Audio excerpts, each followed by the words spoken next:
చేరుకోవడానికి పెద్దలు చెప్పిన మార్గంలో ప్రయత్నపూర్వకంగా నడవలేదు. ఇప్పుడు శరీరం మనుష్య శరీరం ఏమిటి దాని వలన వస్తుంది? శంకర భగవత్పాదులు పరమ గాంభీర్యంతో ఒక శ్లోకం చేశారు శివానందలహరిలో. అందులో ఆయన అంటారు, నరత్వం దేవత్వం నగవన మృగత్వం మశకత పశుత్వం కీటత్వం భవతు విహగత్వాది జననం సదాత్వత్పాదాబ్జ స్మరణ పరమానందలహరీ విహారాసక్తం చేత్రు దయవిహకింతేన వపుషా. ఎంత గొప్ప శ్లోకము! శంకరులు ఏం చేసినా అలాగే ఉంటుంది. అమృతభాండం.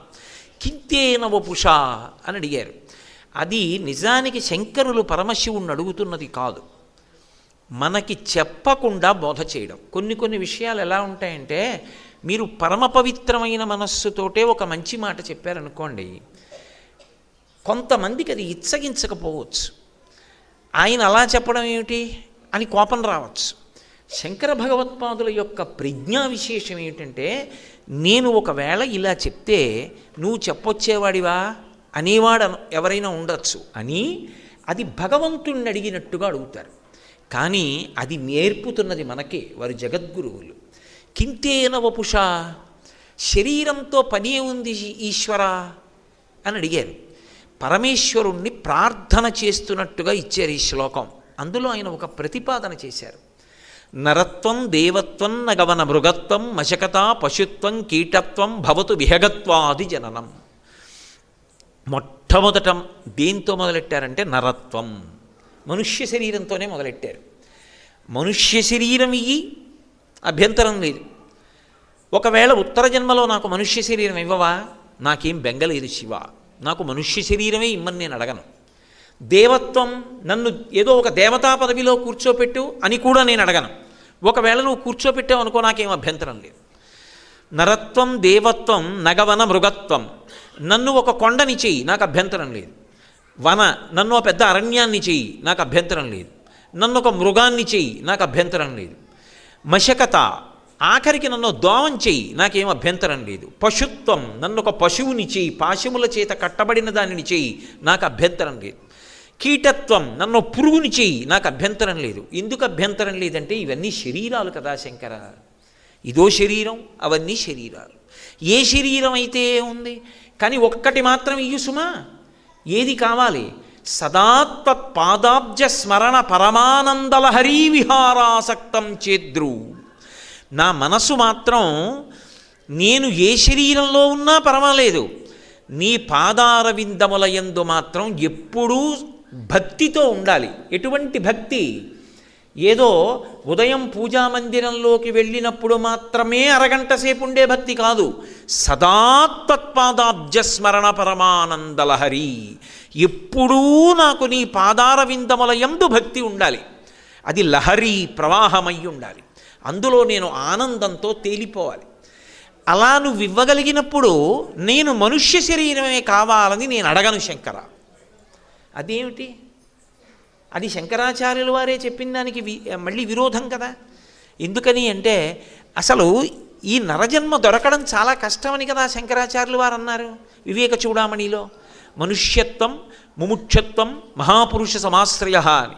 మరి అటువంటిది నువ్వు ఇవ్వకపోయినా పర్వాలేదంటారేంటి అంటే, మీరు ఒకటి బాగా గమనించాలి. అది సాశ్రద్ధ. నేను మీకు ఒక అమూల్యమైన వస్తువు ఇచ్చాను అనుకోండి, అసలు అది ఒక అమూల్యమైన వస్తువు అన్న ఎరుక మీకు లేదనుకోండి, ఇచ్చిన నేను చిన్నపుచ్చుకుంటాను, పుచ్చుకుని మీకు దాని వలన ఉపయోగము ఉండదు. నేను మీకోసం భగవద్గీత గ్రంథాన్ని తీసుకొచ్చాననుకోండి, నేను మీ ఇంటికి వచ్చినప్పుడు నాకు తాగండి అని కాస్త మజ్జిగ ఇచ్చారు. నేను మజ్జిగ తాగి ఎంగిలి గ్లాస్ అక్కడ పెట్టాను, మీరు మజ్జిగ తాగి ఎంగిలి గ్లాస్ అక్కడ పెట్టారు. నేను లేచి వెళ్ళిపోతూ చేయి కడుక్కుని మీకు భగవద్గీత గ్రంథం ఇచ్చాను. మీరు వెంటనే 2 ఎంగిలి మజ్జిగ గ్లాసులు ఉన్న బల్ల మీదే ఆ భగవద్గీత కూడా పెట్టారనుకోండి, నా మనసు చిన్నపుచ్చుకుంటుందా, చిన్నపుచ్చుకోదా? ఇప్పుడు నేను ఇచ్చినది భగవద్గీత. నేనే ఉద్దేశ్యంతో ఇచ్చానంటే, పోనీ నేను తీసేయండి, నేనంతటి గొప్పవాణ్ణి ఏం కాదు, ఒక మహాత్ముడు అనుకోండి. భగవద్గీత కించిదధీత గంగాజలలవ కణికాపీత సకృదపియేన మురారి సమర్చ క్రియతే తస్య యమేన నచర్చ అంటారు శంకరులు. భగవద్గీత ఒక్క శ్లోకం చాలు పట్టుకుంటే. అటువంటి భగవద్గీత ఉద్ధరణ కోసమని చెప్పి ఒక మహాత్ముడు పట్టుకొచ్చిస్తే దాన్ని ఎంగిలి మజ్జిగ గ్లాసు ఉన్న చోట పెడితే నేను అపాత్రదానం చేశాను, అయోగ్యుడికి ఇచ్చాను, కనీసం అది భగవద్గీత అన్న ఎరుక కూడా వాడికి లేదు. అటువంటి వాడికి ఇచ్చాను, వాణ్ణి ఆ భగవద్గీతే ఉద్ధరించాలి. నేను అలా ఇవ్వకుండా ఉండాల్సిందేమో, అతనికి ఆ విలువ తెలిసే వరకు అని ఆయన అనుకుంటాడా అనుకోడా? అసలు నరజన్మ యొక్క విలువ తెలియనప్పుడు నరజన్మ పొందితే వచ్చే ఉపయోగం ఏముంది? రాగద్వేషాల్లో పోవట్లా. రాగంతో సుఖం, ద్వేషంతో దుఃఖం, ఈ రెండేగా. రాగానికి ఫలితం సుఖం, ద్వేషానికి ఫలితం దుఃఖం.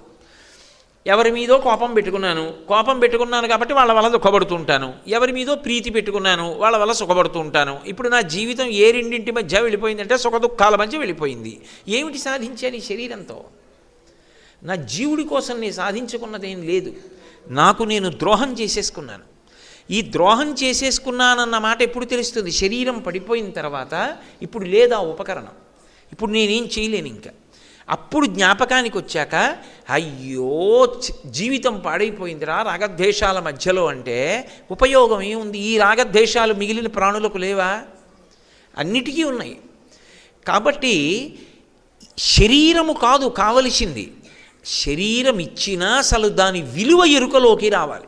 నేను పొందినది నరజన్మ ఇంత గొప్పది అన్నది అసలు ఎరుకలో లేదనుకోండి. నేను ఈ శరీరంతో ఇన్ని గొప్ప పనులు చెయ్యగలనో మనసు చేత గ్రహించలేదు.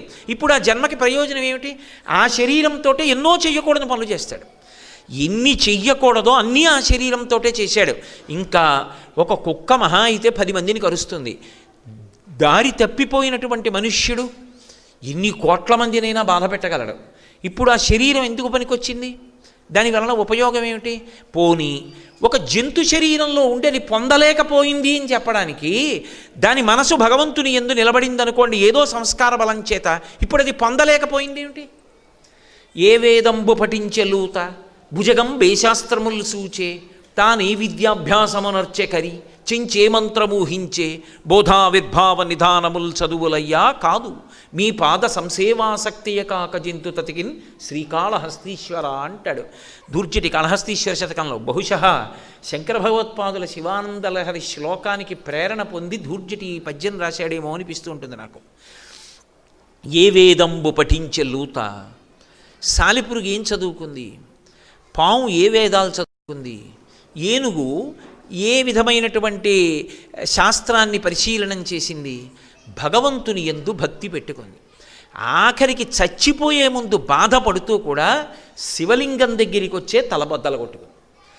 పాము తొండంలోంచి ఆ ఏనుగు తొండం లోపలికి పాము వెళ్ళిపోయి కుంభస్థలంలో కాట్లు వేసేస్తుంటే నేను శరీరం వదిలిపెట్టేస్తున్నానేమో, పాము కరిచేస్తోంది, పైకి రావట్లేదు, ఎటూ మరణిస్తాను అని అది సువర్ణముఖరి నదీ తీరంలో ఏడవలేదు.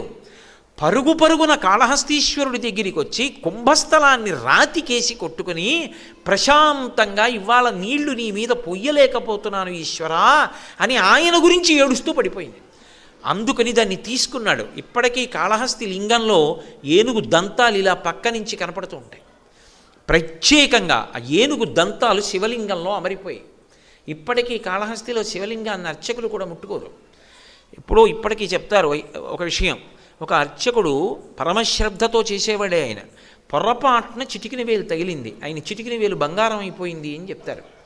ఇప్పటికీ ముట్టుకోరు. అందుకే ఎప్పుడైనా చటుక్కున దేవాలయంలోకి పెద్దలు వచ్చారనుకోండి, కవచం తీసి దర్శనం ఇవ్వవలసి వస్తే ప్రధాన అర్చకుడికి కబురు చేస్తారు రమ్మని. ఆయనే తీస్తారు కవచం. అప్పుడే శివలింగం పూర్తిగా దర్శనం అవుతుంది.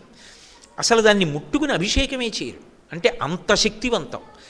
అది మనుష్యుల్ని కాదు తీసుకున్నది.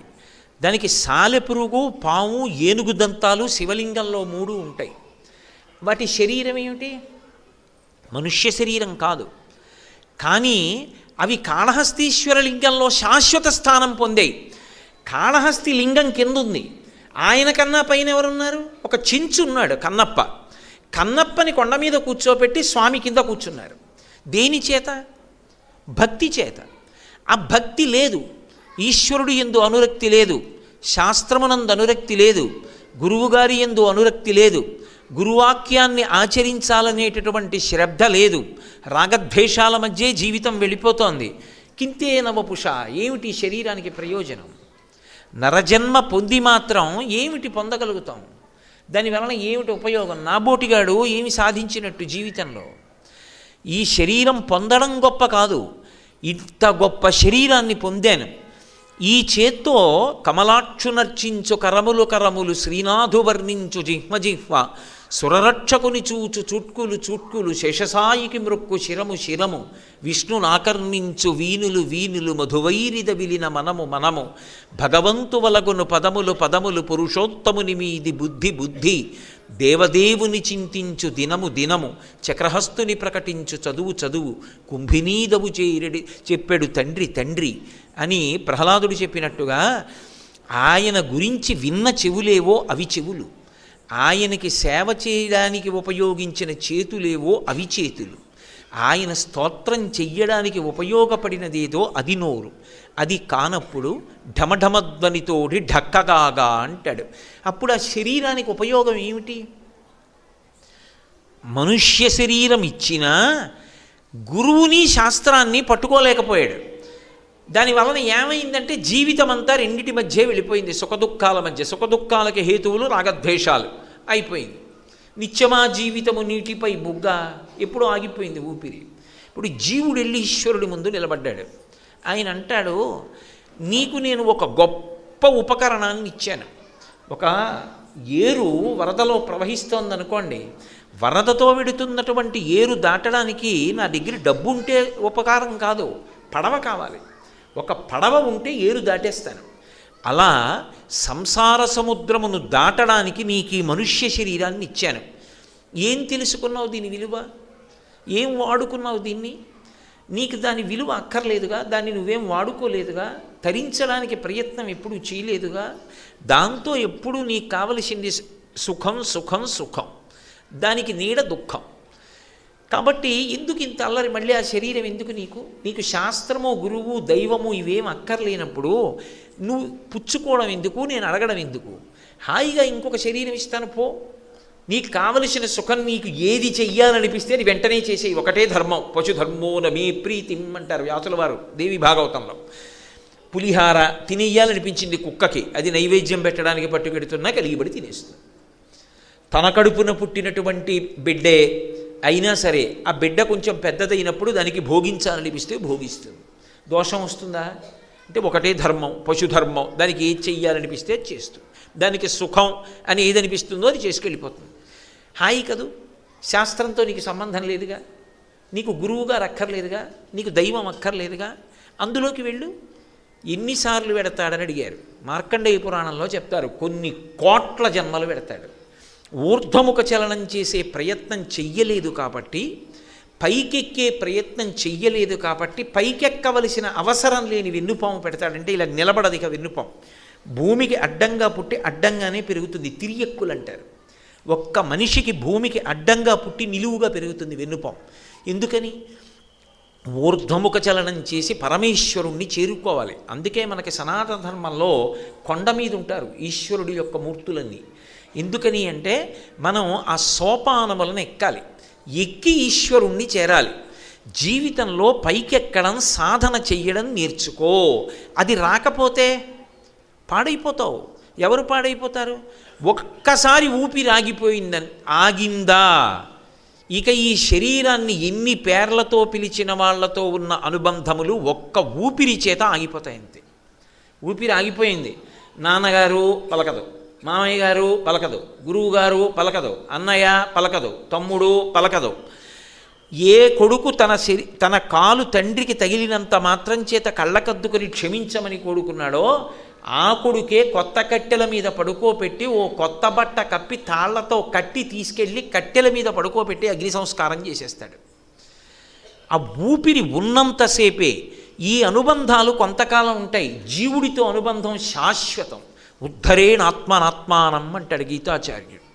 నీ బిడ్డల గురించి ఆలోచించావు తప్పులేదు, నీ భర్త గురించి ఆలోచించావు తప్పులేదు, నీ భార్య గురించి ఆలోచించావు తప్పులేదు, తల్లిదండ్రుల గురించి ఆలోచించావు తప్పులేదు. కానీ నీ జీవుడి గురించి ఎప్పుడు ఆలోచిస్తావు? ఇన్నాళ్ళు ఉంటాను ఇందులో, మహా ఉంటే ఇంకో 20 ఏళ్ళు ఉంటాను, ఎంతో ఉంటే ఇంకో 25 ఏళ్ళు ఉంటాను, ఆ తర్వాత దీంట్లోంచి వెళ్ళిపోతానుగా. ఇదే జీవయాత్రకి చివరి మజిలీ అని ఏమిటి నమ్మకం? మోక్షాన్ని పొందుతానని. ఒకవేళ ఇంకొక జన్మ పొందవలసి వస్తే దానికి భార్య ఉంటుందిగా, దానికి బిడ్డలు ఉంటారుగా, దానికి తల్లిదండ్రులు ఉంటారుగా, వాళ్ళని పోషించాలిగా, పోషించడానికి పుణ్యం ఉండాలిగా. నీ చేస్తున్న సత్కర్మ ఏమిటి? జీవుడి గురించి ఆలోచించలేకపోతే అసలు ఆ నరజన్మకి అర్థమే లేదు. ఈ శరీరం ఉన్నందుకు ఆలోచించవలసినది ఇది. అంటే అరే నా జీవుడు ఏమైపోతాడు రేపు పొద్దున్న ఈ శరీరంలోంచి బయటికి వెళ్ళి? శంకరాచార్యుల వారి జీవిత ప్రస్థాన ప్రారంభం ఎక్కడ అంటే పరోక్షంగా మౌన సందేశంగా పైకి చెప్పకుండా వారి జీవితంలో మొట్టమొదటి స్తోత్రం అక్కడే మొదలైంది. వారు బ్రహ్మచారిగా ఉన్నారు. అప్పుడు బ్రహ్మచారిగా ఉన్నప్పుడు ద్వాదశి తిథి, ఇదిగో ఇవాళ తిథి లాంటి తిథే, ఉదయం గురువుగారి ఆజ్ఞ మేరకి భిక్ష కోసమని వెళ్ళారు. ఒక పేద బ్రాహ్మణి ఇంటి ముందు